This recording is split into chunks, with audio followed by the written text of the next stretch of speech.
Pengisian menarik di MHI, Khamis 19 Mei. Videonya membuat segera bibir mengikut filem Tamil. Memang on point sehingga mendapat jutaan tanda suka. Kenali gadis Sabah ini yang mesra dikenali sebagai Era. Bakat dan kreativiti menyulam menghasilkan pelbagai produk menarik. Inovasi dalam bidang sulaman, dua artis ini mampu menjana pendapatan utama dalam kehidupan mereka. Menghidupkan pagi anda di Malaysia hari ini. Assalamualaikum, selamat pagi semua. Anda bersama kami berdua di MHI. Pastinya hari ini 19 Mei 2022 bersamaan dengan 18 Syawal 1443 Hijriah. Ya, okey. Dalam bahasa Tamilnya, yang awak sebut tadi itu kita translate dalam bahasa Tamil nak greeting penonton-penonton. Saya tak boleh. Jawab boleh kan? Kalau anda nak tahu, penonton di rumah kan, Fazli Fuad ni sebagai peminat cerita dan orang kata segala cerita Tamil lah. Biasa suka Hindustan tapi awak suka Tamil. Itulah dia. Faham ke? Dia kata nak faham tak faham lah, tapi saya suka jalan ceritanya. Jalan cerita Tamil. Bayangkan dah kena headshot. Boleh jalan. Berlari. Boleh berlari. Boleh berlari. Boleh kahwin lagi. Apa semua kan? Sempat. Tapi kita dapat lihat apa nama, kalau jalan cerita Tamil itu sebegitu rupa. Tapi kita lihat tadi Era tadi. Gadis di Sabah itu dia buat lip sync dalam bahasa Tamil apa semua tu. Menarik perhatian juga untuk kami kongsikan sebentar lagi. Dan kalau nak bercakap tentang apa nama bahasa Tamil ni, biasa kalau kita pergi mamak lah, apa nama, maca, kalau makan sapada, amma. Saya tahu aneh. Aneh. Aneh. Roti canai satu. Lepas tu kalau nak tanya, apa yang awak cakap ni? Ni nasogiren. Ni nasogiren.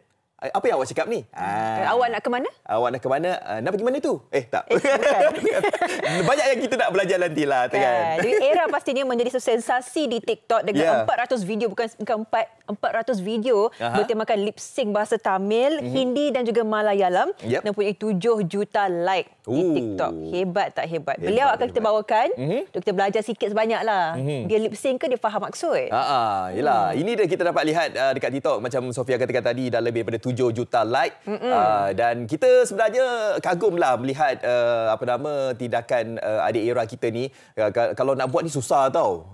Satu kita nak faham macam mana kan. Satu ni nak menggayakan dengan reaksi wajah dan sebagainya. Berbakat adik ni.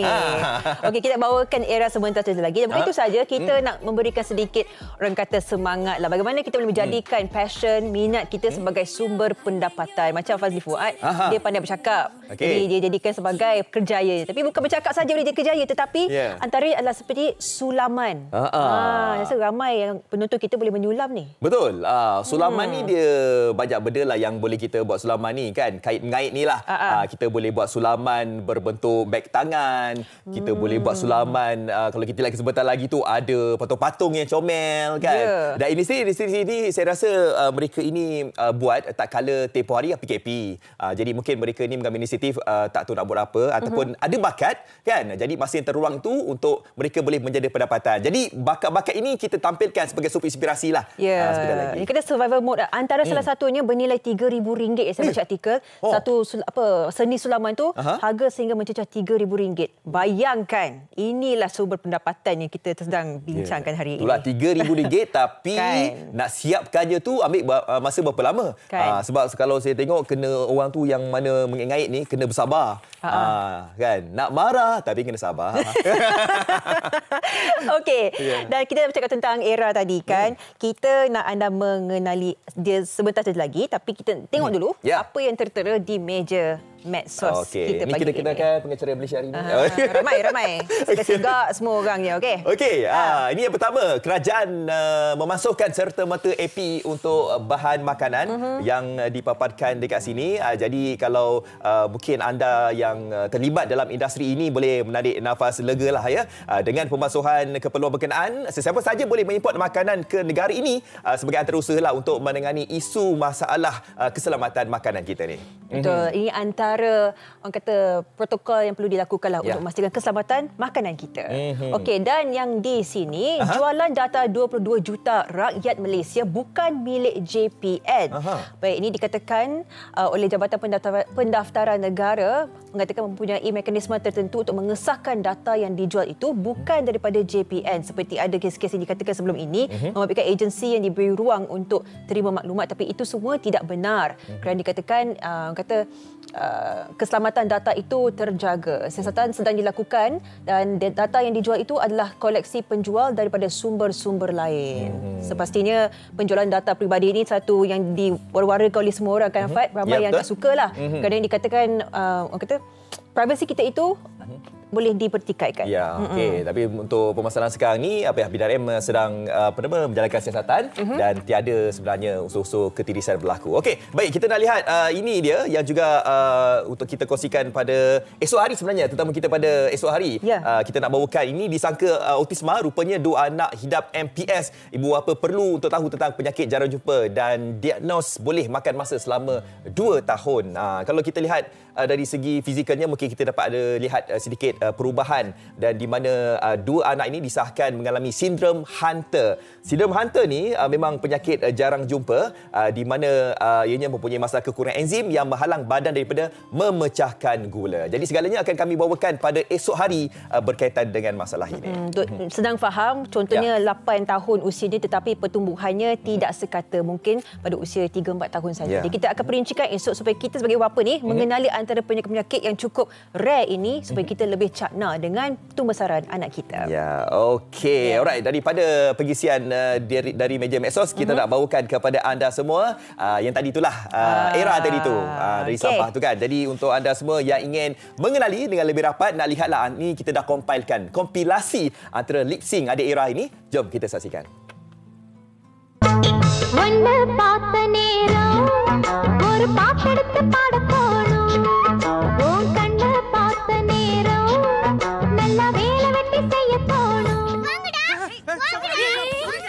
அது கீழ போறீங்க பாரு ஸ்டாப் வாங்க வேணாமே சொட்ட சொருகிருவேன் பெரியவங்கள அப்படி எல்லாம் பேச கூடாது உத்து உத்து ரசித்தால் கொஞ்சம் பிடிக்கும் ஒரு கண்ணில் ரசித்தால் ரொம்ப வைத்தியத்தை கொண்டேன் உன்னை தேடி வந்தேன் வைத்தியத்தை கொடுக்காம போகிற உயிரை காதலுக்கு எல்லாம் மருந்து தேவையில்லை. என்ன சொல்றாரு?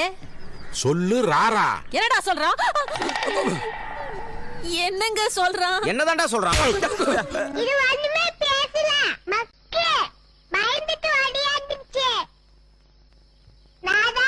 Nampak tak ekspresi dia, gelengan kepala dia, semua in sync Saya tanya berapa kali lah dia kena praktis tu untuk kata on point di TikToknya. Kan.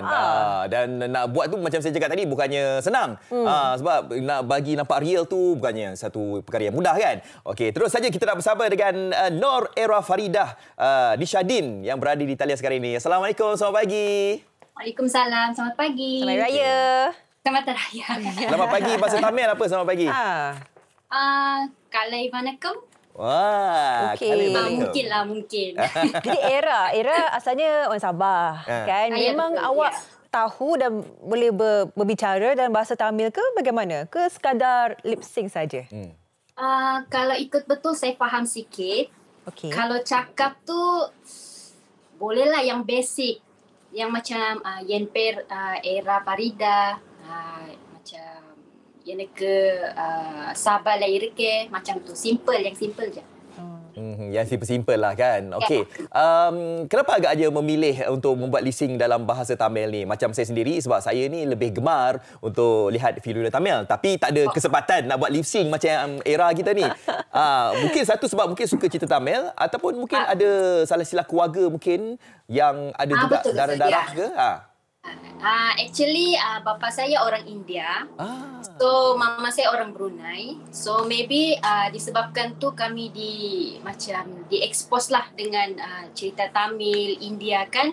So, that's why saya dari kecil sampai sekarang, walaupun tidak pandai cakap, cuma faham sikit je, saya berminat dengan konten-konten India lah, lagu dengan movie-movie mereka.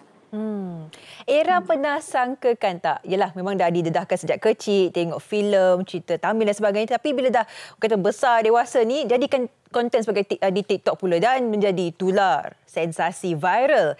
Pernah menyangka tak orang sebenarnya sukakan konten-konten berunsurkan Tamil ni? Actually memang tidak pernah disangka lah. Tidak pernah sekalipun disangka macam akan viral macam ni. Tapi disebabkan saya buat konten ni sekadar suka-suka, lepas tu saya dapat feedback yang positif. Lebih banyak positif daripada negatif.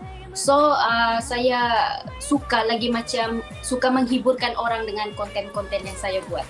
Ya, bercakap tentang kuasa viral, sudah pastinya apabila dah viral ni popular lah. Lebih lagi kalau dekat Sabah ni kan. Ada tak era jalan-jalan dekat mana-mana kan ada orang India tegur? Ada tak? Ada. Pernah saya jalan dekat mall. Saya tidak sangka lah. Saya jalan macam biasa dekat mall kan. Tiba-tiba orang ajak bergambar. Dia orang tanya tu, ada orang ragu-ragu. Awak kan ni di TikTok. Famous lah Era. Okey Era, saya dengar yang awak ditawarkan peluang untuk berlakon, betul ke? Actually ya, ada drama ataupun movie. Wow. Jadi kenapa awak ambil tak peluang ni? Saya tengok daripada tawaran yang diberikan, contohnya watak ataupun jalan cerita, kalau macam berpeluang ataupun sesuai, why not kan saya cuba yang sesuatu yang baru luar daripada zon keselesaan saya. Apa yang sesuai dengan Era? Watak apa? Contohnya saya ditawarkan ada watak yang memerlukan saya untuk free hair, orang kata buka tudung. So saya terpaksa tolak jalan cerita macam itulah. Lagi satu, kadang-kadang saya ditawarkan dengan bercakap dalam bahasa Tamil, which is saya memang ada susah sikit. So itu benda saya macam masih pertimbangkan lah. Nampak tak? Daripada minat ataupun suka-suka sahaja, tiba-tiba dapat tawaran ni kan. Okey, dalam banyak-banyak video yang telah pun dimuat naik dengan tontonan lebih ataupun like lebih daripada 7 juta difahamkan, mana satu video yang Era rasa amat susah untuk dibuat dan berkali-kali duk buat tak jadi dan akhirnya mendapat tontonan yang hit? Video yang mana? Actually, semua video saya yang berunsurkan dialog. Kalau lagu, saya biasa sejak kecil saya dengar lagu, saya cuba cari dia punya makna, okey. Tapi dialog movie tu saya ada susah sikit nak faham. Saya terpaksa macam tanya saya punya bapa apa maksud dia, and then baru saya buat video tu. Okey. Era, saya lihat awak perwatakan awak di TikTok. Penggayaan awak dengan watak itu, lip sync tu agak berbeza dengan individu yang kita sedang bercakap sekarang ni. Adakah Era mempunyai kepribadian yang berbeza di media sosial dan berbeza pula bila kita berjumpa berdepan ni? Ke bagaimana? Betul. Kalau ikut betul, saya sangat pemalu orang dia.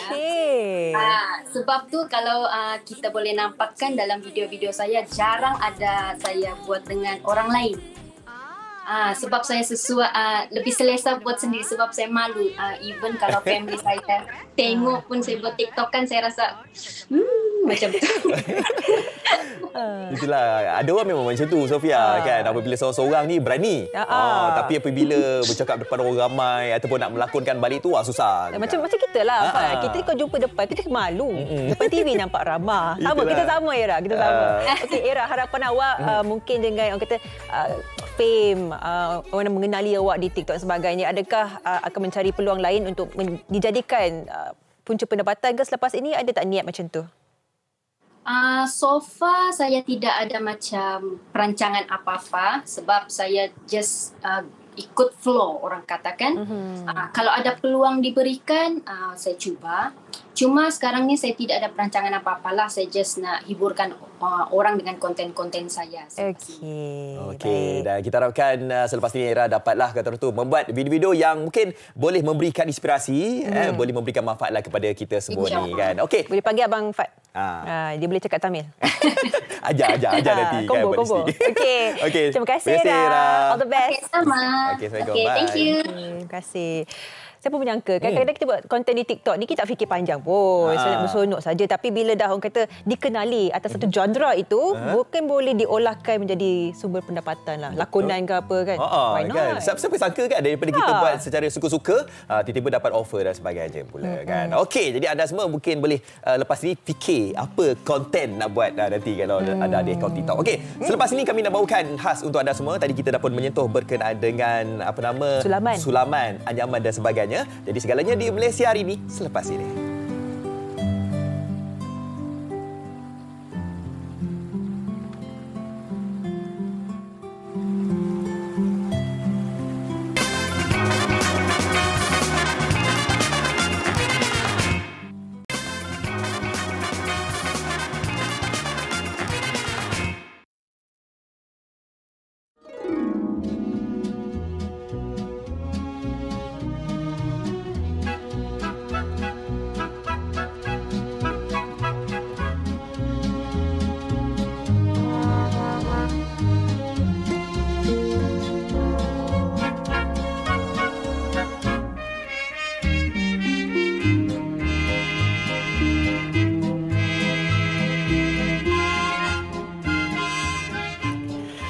Wow, masih menghidupkan pagi anda di Malaysia hari ini. Siapa sangka orang kata sulaman ini mungkin fikir sulam baju saja, jahit baju, tetapi kita bila diletakkan sekali dengan seni, dengan mata seni itu boleh dijadikan satu sumber pendapatan yang sangat-sangat diraikan.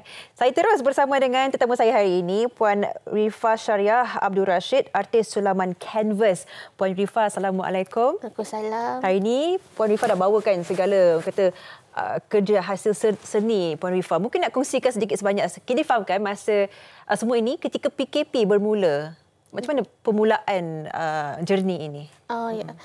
Saya memang minat seni daripada kecil dan sebenarnya buat sampingan. Tapi sejak PKP saya kehilangan pekerjaan dan saya terus seriuslah untuk mengembangkan aktiviti seni saya. Dan salah satunya seni sulaman ni lah. Dan saya cari sesuatu yang lain pada yang lain yang kurang kos dan boleh mendapatkan pendapatan yang agak tinggi lah. Okay. Jadi saya cuba buat sulaman ni dan saya rasa saya dah boleh ambil tempahan. Dan saya cuba ambil tempahan dan alhamdulillah sampai sekarang boleh menjadi pendapatan saya lah. Jadi sejak kecil lah Puan Rifa memang dah berjinak dengan seni dan macam-macam seni saya buat sebelum ni. Dan yang akhirnya yang kekal dan banyak permintaan sulaman tangan macam ni lah. Okey. Puan juga tengah menyiapkan. Ini adalah gambaran ni kucing siapa ni Puan? Ni kucing customer. Kucing dia mati. Nampak mati dan dia nak abadikan gambar kucing dia lah. Baik. Jadi kebiasaannya Puan akan menerima tempahan ni orang hantar gambar lah kat Puan. Ya. Orang akan send gambar dekat saya dan saya akan lakar dulu gambar ni, lukis dulu dekat kanvas yang biasa untuk orang lukis. Okey. Dan kemudian saya ikutlah dia punya tone colour, dia punya shape, kucing tu. Dan sekarang saya tengah siapkan misai. Nampak tak? Kalau anda boleh perhatikan, dia bukan sekadar sulaman saja, tetapi mata seni itu setiap butiran detailnya dipertengahkan. Contohnya, biasanya setiap seni ini membawa makna yang sangat besar lah. Seperti kucing ini telah pun tiada, pemiliknya ingin abadikan memori itu. Okey Puan, di sebelah Puan adalah satu lakaran bunga Rafflesia. Besar juga Yang ini jadi berapa harganya kebiasaannya dijual? Yang ini saya jual 1,200 sebab dia saiz besar dan juga penuh. Kalau macam ni dia saiz 15 kali 15 just harga 80 dan ini ambil masa 2 hari. Kalau penuh macam ni saya ambil masa 2 minggu. Dan nampak tak, bukan sekadar menyulam saja tapi ambil masa. Jadi masa dan seni itu diterapkan, begitulah harganya. Dan ini adalah seni sulaman kanvas. Dan bersama Afad pula kita akan menilai bagaimana sulaman crochet atau kait ini dihasilkan. Bersama dengan Afad, silakan. Okey, baik Sofia. Ini dia ada pun dapat saksikan, tapi dalam banyak-banyak ni saya dah cop ni. Ni beg untuk mak saya. Dah lock. Okey, saya nak kenalkan kepada anda, inilah artis. Kita kalau cakap tentang artis ni, artis bukan saja artis menyanyi, artis berlakon. Ini dia artis sulaman kait ataupun kerusi. Kita bersama dengan Puan Nora Afni Farah Idayu. Alhamdulillah. Afni Farah Idayu, ada 3 nama. Betul. Tapi panggil Kak Nas saja. Nas saja. Itu nama branding. Nama branding. Okey, Kak Nas telah pun berada dalam industri kait-mengait ni, pengalamannya selama 10 tahun. Dan dahulunya sebagai si rumah. Dan sekarang ini alhamdulillah bukan setakat boleh menjadi pendapatan kait-mengait ni, malahan dah jadi tenaga pengajar. Betul, Alhamdulillah. Okey, cerita sikitlah bagaimana pengalaman itu boleh kami kongsikan sebagai inspirasi kepada mereka. Okey, bermula dengan minat. Dari kecil tengok mak saja mengait, kemudian kita explore bidang tu. Cuma lately ni di Malaysia dia ada macam satu pembaharuan daripada buat cebet saja, pembaharuannya buat beg, buat patung. Jadi kita mengikut dia punya peredaran masa. Jadi kita buatlah, kita try buat. Ingat tak yang masa awal-awal dahulu nak mula mengait ni kan, kata tengok ibu kan, tengok mak kan. Okey, apa kaitan pertama yang dulu buat apa dulu yang paling simple buat runner table. Runner table. Benang halus tu. Sampai bawa lari. Sampai bawa lari? Ya, sebab mak tak nak ajar. Kecil. Waktu umur 7 tahun time tu. So kecil sangat. Jadi mak kata tak boleh. So kita ambil bawa lari. Nampak tak? 7 tahun tu dah mula mengait-ngait. Okey, sekarang ni kalau tadi tu akak di ujung sana tu dia buat misai kucing. Sekarang ni okey. Akak nak buat apa pula ni? Saya nak buat coin purse kislok. Kecil ni, saiz 6.5 sahaja. Cantik dia. Nampak tak? Okey, kalau sekecil begini, berapa lama masa yang diperlukan untuk mengait ni? Kalau untuk saya 2 jam. 2 jam saja macam ni. 2 jam. Okey, ini untuk yang dah mahir lah. Yang dah mahir lah 2 jam lah kan. Tapi kalau dah tahu semua basic, memang akan dalam estimate tu jugalah. Mungkin lebih awal lagi. Lebih cepat lagi.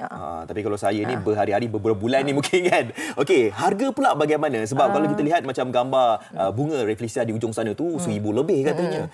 Okey, kalau dalam kait ni macam beg, ada soft toy kat sini ni, berapa yang paling tinggi nilainya yang pernah saya jual 850 beg kislok macam ini, tetapi saiz besar sedikit. Dan sebab dia custom made daripada customer. 850. Bolehlah sambil-sambil kita bercakap ni, Puan boleh mula mengait lah. Mungkin hasilnya nanti akan kami tunjukkan. Tapi itulah dia, dalam masa lebih kurang 10 minit ni, apa saja yang boleh dihasilkan kan. Okey, apa antara mungkin cabaran-cabaran lah kalau kita nak mengait ni? Yang paling penting saya rasa adalah kesabaran. Apa lagi antara cabarannya? Dah sabar, kena ada minat. Kalau tak ada minat, tak bersatu, itu tak jadi juga. Sabar macam mana, buat macam mana pun, kalau tak ada minat, tak jadi. Jadi kena ada minat. Kemudian kena berdedikasi lah. Duduk, belajar, tengok, kena pandai buat research orang cakap. Sekarang ni banyak macam, boleh tengok kat YouTube, boleh buka kat Pinterest dan sebagainya. Dulu tidak, kita merujuk buku semata. Sekarang ni banyak channel untuk kita ikuti pembelajaran. Tujuh kot rasanya. Specialist. Tapi betul lah, yang paling penting tu adalah minat dan juga semangat untuk kita belajar. Sekarang ni platform untuk kita nak belajar ni dah banyak. Ya, betul. Dekat YouTube dan sebagainya. Okey, kalau kita lihat dekat depan saya ni ada beberapa jenis sahaja kait ni. Beg ada, purse ada, soft toy ada. Okey, apa antara bahan-bahan lain yang boleh kita buat kait ni? Menggunakan benang. Itu bukan jenis-jenis. Banyak sebenarnya yang tak ada kat sini. Kita boleh buat doli, kita boleh buat bunga, kita boleh buat door gift, sarung untuk telur dan sebagainya lah sebenarnya. Banyak. Terlalu banyak sebenarnya. Cuma untuk macam saya, kita boleh fokus satu produk lebih better. Supaya kita boleh kembang lagi kita punya kepakaran lah macam tu. Okey. Dalam dalam banyak-banyak penghasilan ni, saya pasti mungkin ada sesuatu yang akan ada cadangan. Rasa macam nak buat penghasilan apa selepas ini. Ada tak dalam perancangan? Sepanjang PKP tu kita mula jadi designer untuk produk sendiri. So kalau nampak beg ni adalah my own design dan kita jual di ecstasy. Dia punya design. Jadi itulah penambah pendapatan. Betul, sebagai sebuah pendapatan kan. Okey, kita nak berbalik semula kepada Sofia di sana. Silakan. Tu Kak Nas dah tunjuk dah itu antara beg yang dihasilkan. Berbalik sebelum kepada Puan Rifa pula kan. Dalam masa 4 minit mereka berbicara tu, sebelah kata misai kucing sebelah lah dapat disiapkan. Nampak tak? Memang masa juga benda ni kan Puan Rifah? Betul. Ya, apakah antara cabaran ni? Adakah Puan Rifah menyulam ni seorang je ataupun dah ada staff-staff dah sekarang ni? Saya menyulam seorang saja. Oh, masih solo? Masih. Wow. Cabaran yang kalau customer daripada luar negara lah, kadang kekangan komunikasi. Sebab saya kurang fasih bahasa Inggeris, jadi kekangan tu inilah. International market ni susah sikit lah kan. Tapi bila dia send gambar, saya minta yang gambar yang jelas, yang senang saya lukis lah. Dan alhamdulillah setakat ni saya boleh lah laksanakan permintaan mereka tu. Jadi Kak Rifah ni kena pandai-pandai meletakkan masa dan melayan customer ni satu cabaran juga kan. Tetapi antara salah satu seni yang paling susah dilakukan di sulam setakat ini. Mana satu? Yang daripada tadi ada gambar anjing kan.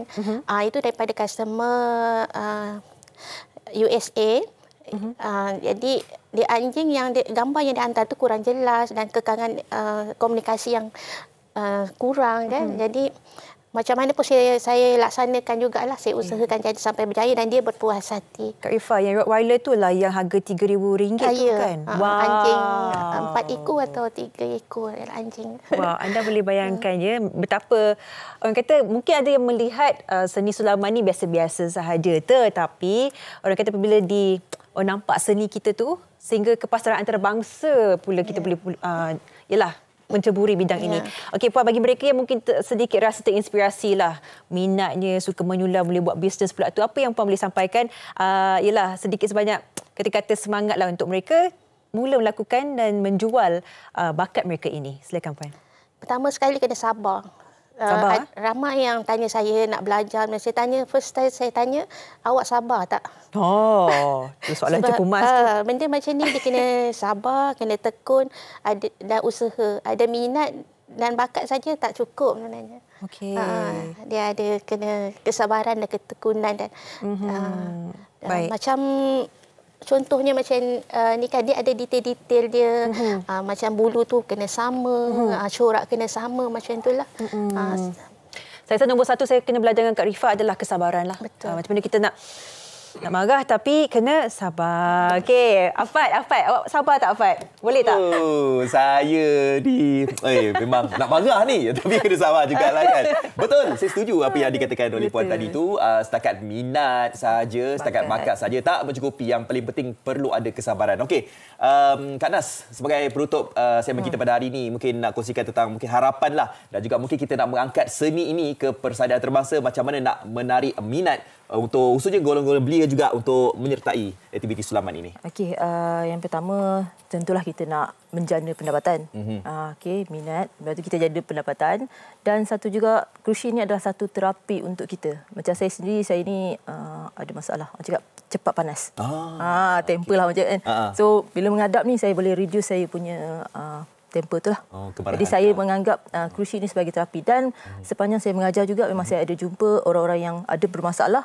Bila dapat krusi, dia tenang dan dia boleh buat. Dia orang pertama yang siap berbanding orang-orang normal. Kita macam, okey, terapi. Dan banyak doktor yang mengatakan begitu juga. Jadi anggaplah hobi seni ini sebagai terapi juga selain menjana pendapatan sebenarnya. Yes, okey. Saya rasa barulah kita dapat tahu hari ini rupanya kalau bukan setakat sabar saja, ianya terapi. Kalau anda ni selalu nak marah, ni untuk isteri-isteri ni. Kalau tengok suami yang panas baran, bagi dia suri kait. Saya nak marah tapi kena sabar. Kelabu tu, boleh? Boleh, tak ada masalah. Oh, ya ni? Okey, Fazli akan bayarkan. Boleh. Kebetulan payment pun masuk semalam kan? Okey, jadi kita nak ucapkan terima kasih kepada kedua tetamu kita, kepada Puan Rifah Syariah Abdul Rashid di ujung sana dan juga kepada Puan Nur Afni Farah Idayu kerana sudi datang pada hari ini untuk berkongsi tentang minat, inspirasi lah agar kita semua juga boleh menyertai aktiviti sulaman ini. Macam disebutkan tadi juga sebagai sumber pendapatan kita dan sebagai terapi kita. Betul. Terima kasih kepada kedua-duanya. Okey. Malaysia hari ini ingin berhenti berehat seketika. Kejap lagi kita nak bercakap tentang kemasukan pengajian asasi tahun 2022 yang dibawakan daripada Unisyams. Jadi anda jangan ke mana-mana.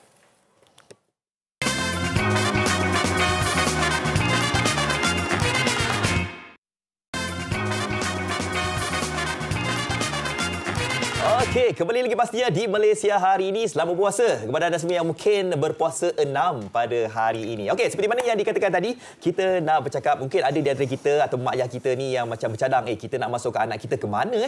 Ini satu cadangan khas untuk anda semua. Mungkin boleh masukkan anak kita ke Universiti Islam Antarabangsa Sultan Abdul Halim Muazzam Shah ataupun saya katanya Unisyams di Kuala Ketil, Baling, Kedah. Untuk itu, terus saja kita nak bersama dengan tetamu jemputan kita, Cik Muhammad Hanafi Masri, penolong berdaftar Unisyams. Assalamualaikum. Assalamualaikum warahmatullahi. Okey, jadi kita nak berkenalan lah. Unisyams ni saya rasa dah tak perlu diperkenalkan lagi. Dah 28 tahun sebenarnya. Ya, 28 tahun. Dalam industri pendidikan dalam negara ini. Mungkin boleh ceritakan sikitlah pengenalan dan juga keistimewaan pengajian di Unisyams ini. Baik, Assalamualaikum warahmatullahi wabarakatuh. Terima kasih kepada Fadli. Ya. Saya juga ambil peluang ni ucap selamat Hari Raya lah kepada semua yang di sini dan juga semua yang menonton MHI kita pada pagi ini. Baik, saya bagi sedikit pengenalan lah tentang Unisyams ini. Nama panjang dia Universiti Islam Antarabangsa Sultan Abdul Halim Muazzam Shah, Unisyams. Dulu kita lebih dikenali sebagai Kolej Universiti Insaniah. Kalau mungkin orang baru dengar nama-nama tu, dulu Insaniah, sekarang Unisyams lah. Base kita di Negeri Kedah Darul Aman dan kita merupakan IPTS hak milik Kerajaan Negeri Kedah Darul Aman. Kita beroperasi di Kedah dan sebenarnya kita telah pun 28 tahun. Berusia 28 tahun sejak kita ditubuhkan pada tahun 1994. Kemudian apa yang istimewanya di sini, kita ada 42 program yang ditawarkan dalam pelbagai bidang dan pelbagai peringkat. Ada banyak-banyak lah. Kemudian pengajian kita ialah kita integrasikan antara orang kata ilmu ukhrawi, ilmu duniawi. Maksudnya kata kita tidak hanya tumpu kepada kejayaan akademiknya sahaja, tapi kita juga memandang berat tentang syahsiah pelajar dan sebagainya lah. Kemudian kita ada pensyarah-pensyarah lokal antarabangsa yang berpengalaman dan tidak perlu risau tentang program kerana kita semua program diiktiraf oleh badan-badan berautoriti termasuklah MQA, KPT dan sebagainya. Macam tu. Baik, itu dia sebagai pengenalannya. Ada 42 program pelbagai bidang dan peringkat dari asasi sehingga PhD. Ya, betul. Okey, nak bercakap tentang program asasi ni, mungkin boleh kongsikan apakah program-program asasi dan juga mungkin apakah jenis bantuan-bantuan kewangan yang mungkin boleh diberikan kepada para penuntut nanti. Okey, sebelum tu saya nak beritahu Unisyams ni dia ada program selain pada asasi, dia juga ada diploma, dia ada degree, master dan juga PhD. Cuma hari ini kita cerita tentang program asasi sahajalah. Yang lain tu kita datang lagi sekali, insya-Allah. Untuk di Unisyams kita menawarkan 3 kursus peringkat asasi, asasi pengajian Islam, asasi pengurusan dan juga asasi sains. Asasi pengajian Islam ini dia untuk mereka-mereka yang degrinya nanti nak sambung dalam bidang syariah, usuluddin, bahasa Arab ataupun apa-apa bidang pengajian Islam lah. Kemudian bagi mereka-mereka yang ambil asasi pengurusan, untuk mereka yang berminat dalam bidang pengurusan, keuangan, kaunseling, IT dan sebagainya. Dan satu lagi ialah asasi sains, yang ini special sikit sebab kita design dia khusus untuk mereka yang nak sambung ke peringkat degree dalam MBBS, perubatan dan pembedahan. Ini dah jadi doktor lah senang kata kan. Kemudian kita tawarkan dalam tempoh setahun. Contohnya kalau dia masuk bulan 6 ini, dia akan habis bulan 6 tahun depan, kemudian terus ke degree. Kemudian kita ada syarat yang paling minimum 5 kredit. Dan untuk asasi di Unisyams, kita ada menawarkan beasiswa Unisyams kepada semualah. Semua tu maknanya kata dia bukan semestinya dia anak orang Kedah, dia B40 dan sebagainya. Tapi siapa sahaja yang layak ataupun dapat offer untuk pengajian asasi, dia layak untuk memohon beasiswa Unisyams tersebutlah. Okey, jadi kadang-kadang ada orang tertanya-tanya juga kan. Kadang-kadang universiti ini yang milik penuh daripada kerajaan negeri, takut-takut negeri lain nak masuk tak boleh. Betul. Tapi kali ini bukan saja untuk anak Kedah. Ya, betul. Untuk semua. Nak jauh ke boleh juga masuk Unisyams nanti. Okey, ramai di antara kita yang macam tertanya-tanya. Bila pendaftaran ni dibuka dan juga bagaimana cara untuk memohon? Okey, untuk permohonan dibuka, sebelum tu saya beritahu sikit, kita tahun ni ada 3 pengambilan. Ambilan yang pertama ialah pada 5 hari bulan 6 khas untuk asasi. Untuk asasi 5 hari bulan 6 2022, saya sebut ni supaya masing-masing ingatlah. Kemudian ambilan perdana yang diploma ke atas pada 1 Ogos 2022 dan yang ketiga kita ada juga khas untuk asasi dan MBBS sahaja pada bulan 10 pada 2 Oktober 2022. Penawaran dan permohonan sedang berjalan sekarang. Mana kata kita hanya perlu memohon di www.unisyams.edu.my.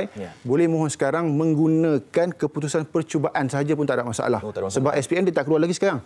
Jadi boleh mohon guna keputusan percubaan pun kita akan terima. Dan kita akan aturkan.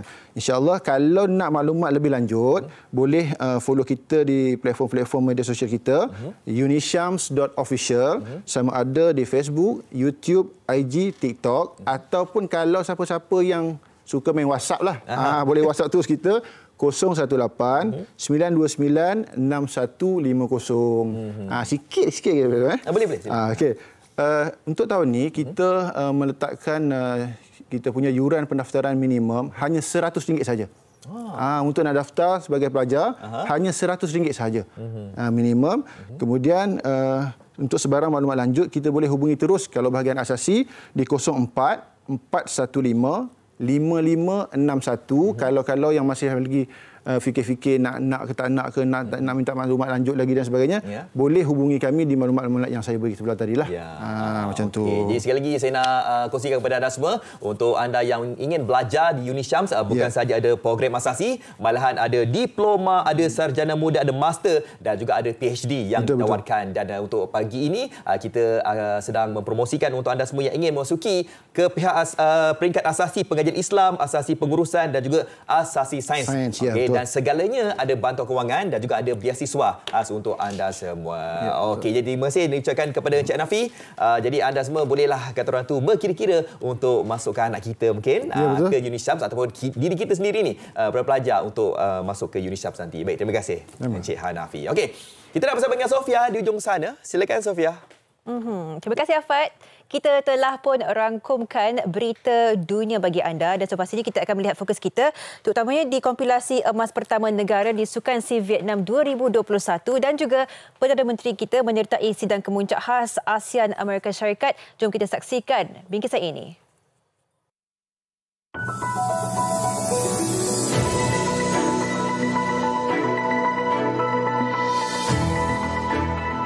Sehingga semalam, negara berjaya memperoleh 27 pingat emas, termasuklah sumbangan pingat emas tidak dijangka menerusi beberapa acara. Antaranya menerusi acara lompat bergalah yang disumbangkan oleh Nur Sarah Adi dengan lompatan 4 meter pada 17 Mei lalu. Pemain golf negara Erwin Chang juga berjaya menamatkan kemarau 21 tahun negara pada 16 Mei lalu apabila meraih emas menerusi acara individu lelaki. Skuad berbasikal MTB kebangsaan turut mencipta pencapaian bersejarah apabila berjaya merangkul pingat emas pertama acara berganti-ganti rentas desa campuran.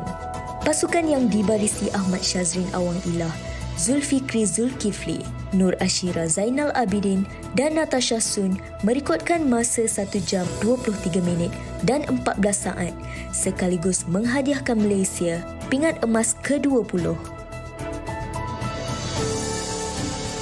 Perdana Menteri Datuk Seri Ismail Sabri Yaakob menyertai Presiden Amerika Syarikat Joe Biden dan pemimpin ASEAN yang lain pada hari terakhir sidang kemuncak khas ASEAN Amerika Syarikat. Sesi perjumpaan yang berlangsung pada 14 Mei itu memberi peluang mereka bertukar-tukar pandangan mengenai isu serantau dan global. Datuk Seri Ismail Sabri turut menghadiri majlis makan tengah hari yang membincangkan mengenai kerjasama maritim, kesihatan serta pemulihan pandemik. Putera Mahkota Sheikh Mohammed Zayed Al Nahyan dilantik sebagai Presiden Emirat Arab Bersatu susulan pemergian penyandang jawatan itu, Sheikh Khalifah Zayed Al Nahyan pada 13 Mei lalu. Pelantikannya sudah dijangka dan dianggap sebagai pengiktirafan selepas memangku tugas Presiden buat jangka masa yang lama.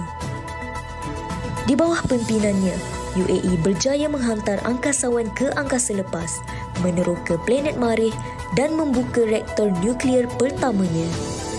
Beliau turut menggunakan pengaruh sebagai pengeluar minyak utama bagi menggubal dasar utama yang lebih tegas.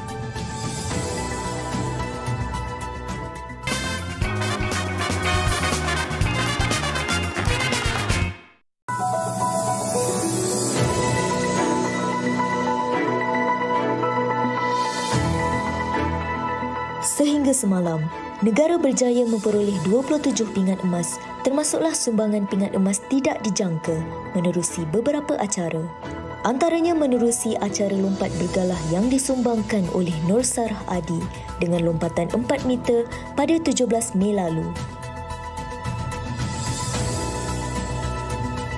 Pemain golf negara Erwin Chang juga berjaya menamatkan Kemara 21 tahun negara pada 16 Mei lalu apabila meraih emas menerusi acara individu lelaki. Skuad berbasikal MTB kebangsaan turut mencipta pencapaian bersejarah apabila berjaya merangkul pingat emas pertama acara berganti-ganti rentas desa campuran. Pasukan yang dibarisi Ahmad Syazrin Awang Ilah, Zulfikri Zulkifli, Nur Ashira Zainal Abidin dan Natasha Sun merekodkan masa 1 jam 23 minit dan 14 saat sekaligus menghadiahkan Malaysia pingat emas ke-20. Perdana Menteri Datuk Seri Ismail Sabri Yaakob menyertai Presiden Amerika Syarikat Joe Biden dan pemimpin ASEAN yang lain pada hari terakhir sidang kemuncak khas ASEAN Amerika Syarikat. Sesi perjumpaan yang berlangsung pada 14 Mei itu memberi peluang mereka bertukar-tukar pandangan mengenai isu serantau dan global. Datuk Seri Ismail Sabri turut menghadiri majlis makan tengah hari yang membincangkan mengenai kerjasama maritim, kesihatan serta pemulihan pandemik. Putera mahkota Sheikh Mohammed Zayed Al Nahyan dilantik sebagai Presiden Emirat Arab Bersatu susulan pemergian penyandang jawatan itu, Sheikh Khalifah Zayed Al Nahyan pada 13 Mei lalu. Pelantikannya sudah dijangka dan dianggap sebagai pengiktirafan selepas memangku tugas Presiden buat jangka masa yang lama. Di bawah pimpinannya, UAE berjaya menghantar angkasawan ke angkasa lepas, meneroka planet Marikh dan membuka reaktor nuklear pertamanya. Beliau turut menggunakan pengaruh sebagai pengeluar minyak utama bagi menggubal dasar utama yang lebih tegas.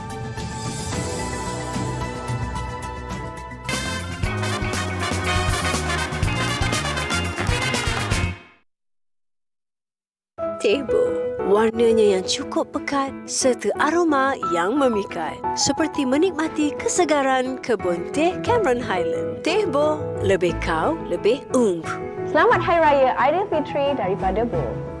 Banyaknya darah. Kena tukar pad. Pad pendek sangat? Cuba Sophie Comfort Night. Pad terpanjang 42.5 cm. Tak pojok belakang. Tidur lena sampai pagi dengan Sophie Comfort Night. Sophie. Garnier Bright Complete Booster Serum. Serum yang sangat digemari dengan konsentrasi tertinggi 30 kali vitamin C. Tekstur ringan cepat meresap. Kurangkan bintik hitam sepantas 3 hari. Garnier Bright Complete Booster Serum yang sangat digemari.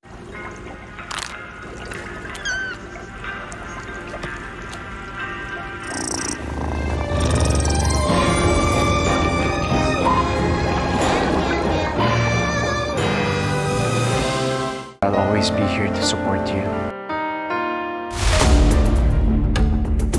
You cheated on me and now you call me unfair? Yeah. Bago na namang ginujowa si Tony. Ayan ka na naman, Eric eh. Erica's beautiful. Mabait siya. And above it all, she's faithful.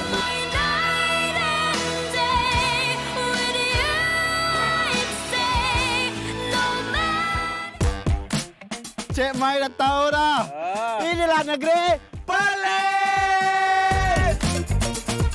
Tempat ini cantik lah, Mal. Mal, ini semua CGI ke? Ini bukan CGI. Ini betul-betul bukan cobaan. Betul.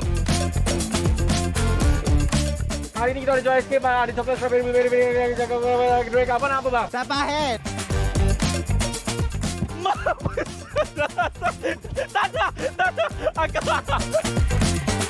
I was probably going mentally mad. At what point do you think that you should realize it's time for a divorce? The wife can still file divorce cases even though the husband doesn't agree to the divorce. What you feel, what you're going through matters, your mental peace matters. Just wanted to let it go. Like when you're going through something so hard, a lot of emotions are involved, so a lot of things get clouded. Join us every Saturday at 5 p.m. only on TV3. Variasi telefilm menarik menghiasi Aidilfitri anda di Wayang TV3. Ketupat untuk Ariana 13 Mei. Sebab saya kita hilang kawan. Raya kali ini 20 Mei. Kenapa nak beraya di luar negara? Syawal yang kuinginkan 27 Mei. Aku tak mati pun kalau aku tak balik pun. Wayang Aidilfitri setiap Jumaat 1 petang. Salam Aidilfitri seikhlas hati daripada TV3.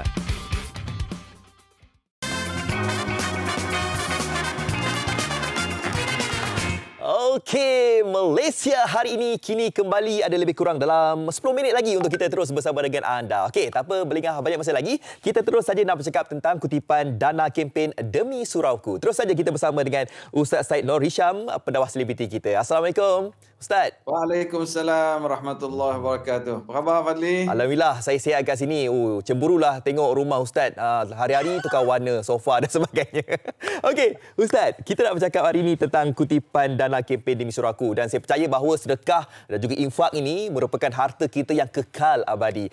Mungkin Ustaz boleh kongsikan tentang perkara itu.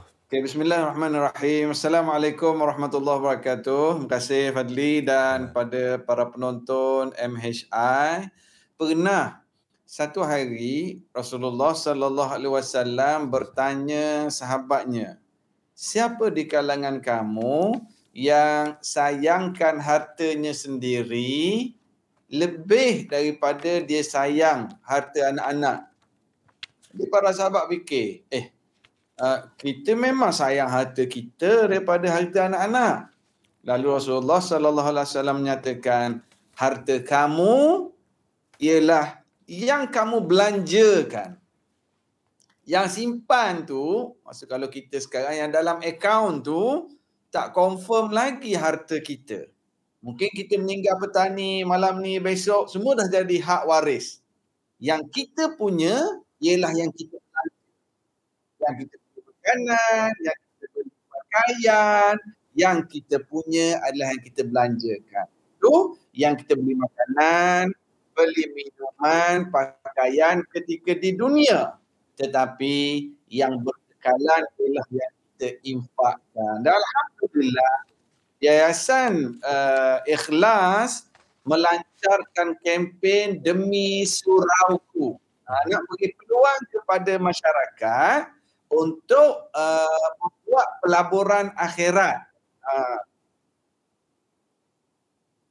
Jadi melalui kempen ini masyarakat berpeluang sedikit ataupun banyak, itu nombor 2. Yang penting keikhlasan kita. Sangat-sangat mudah zaman sekarang. Zaman sekarang tak perlu lagi pergi ke lokasi. Kita prinsip je. Ibu ayah boleh ambil gambar je di skrin ni. Ambil gambar, ada nombor akaun Yayasan Ikhlas, kita menyumbang. Bila surau ini diteruskan, digunakan, maka kita akan dapat pahala yang mengalir insya-Allah. Bagaimana Rasulullah sallallahu alaihi wasallam sebut, apabila matinya anak Adam, maka terputus segala amalan mereka melainkan 3 perkara. Salah satunya sadaqatun jariyah, sedekah yang terus mengalir manfaat. Bayangkan di pedalaman Sabah, di Sempurna, kita di Semenanjung, kita di Terengganu, kita di Johor, kita di Selangor, kita di Kelantan. Kita transfer sahaja. Mereka di sana solat, mereka di sana belajar Al-Quran. Nun di pedalaman Sabah, di Sempurna nun. Pahala berjalan insya-Allah. Alhamdulillah, Yayasan Ikhlas melalui websitenya www.sedekahsini.com. Kita ada bantu, ada masjid hari tu yang awal tahun hari itulah, yang berkait dengan banjir, nak kena tukar kapet, nak kena tukar PA sistem, ada tandas yang rosak, dibina balik, ada di ruang solat dan sebagainya. Alhamdulillah, hasil sumbangan masyarakat melalui kempen Demi Surauku ini, maka kita berjalan. Alhamdulillah. Salah satunya di Long Pasir. Mungkin boleh tengok di TV kita sekarang, suasana yang di pedalaman Sabah, dekat dengan sempadan Kalimantan dah. Umat Islam ada tapi tak ramai. Tapi di sana tak ada surau, tak ada masjid. Juga dalam usaha untuk membina. Moga-moga ada tempat untuk umat Islam berkumpul. Kita bulan Ramadan baru ni, kita boleh berterawih, kemudian boleh solat Aidilfitri. Mereka di sana tak ada masjid, tak ada surau lagi. Jadi para penonton yang dikasihi sekalian, mari kita buat. Ada orang alhamdulillah dia ada pencennya.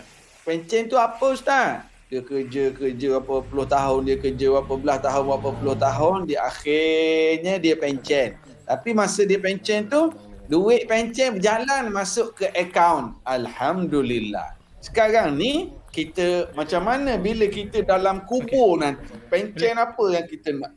Sudah pasti kita nak pencen dalam kubur. Pahala kita. Itulah yang kita sumbang ketika kita hidup ini. Antaranya masjid, surau. Inilah kempen yang kita usahakan. Moga-moga menjadi pencen kubur kita, insya-Allah. Pencen kubur tu, duduk dalam kubur, pahalanya mengalir. Mungkin kita ada rezeki lebih, tapi nak pergi ke lokasi, nak pergi tengok surau mana nak kena baiki, nak tengok masjid mana nak kena renovate, mungkin kita tidak berkesempatan.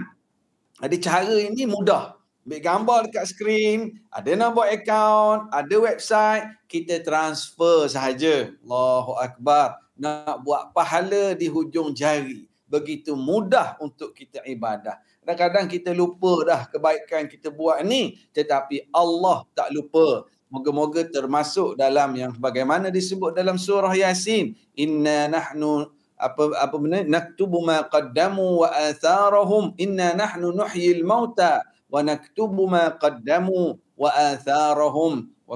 Atharahum, kami catat segala amalan manusia ketika mereka masih hidup. Dan juga athar ini tanda yang kita tinggalkan masa kita kat dunia dulu. Antaranya melalui sumbangan-sumbangan sebegini. Terima kasih.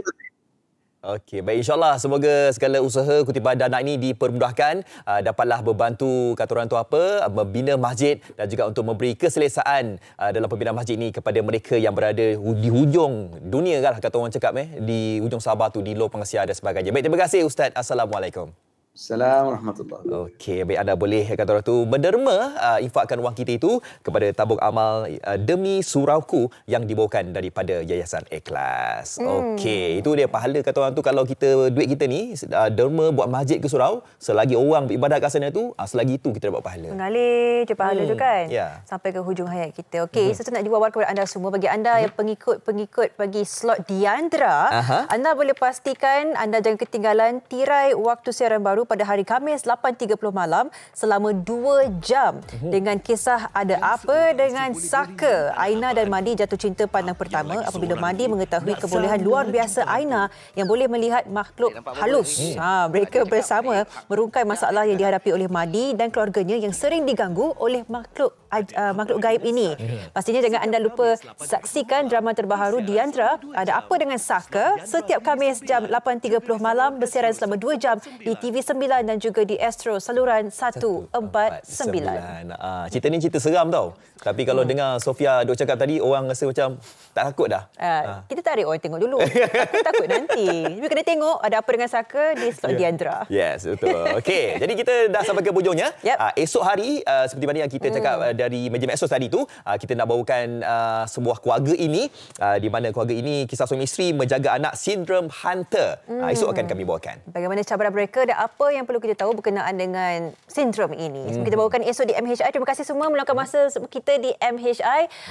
Dan jangan lupa untuk tunjukkan support anda di Facebook MHI TV3 juga. Betul. Dan untuk mengakhiri program kita pada hari ini, kita akan lihat kompilasi video era lip sync-nya tu. Yang Tamil tu, cakap Tamil tu. Okey, saya Fatih Fuad. Saya Sofia Nur Solihatun. Terima kasih semua. Assalamualaikum. Bye-bye. Bye.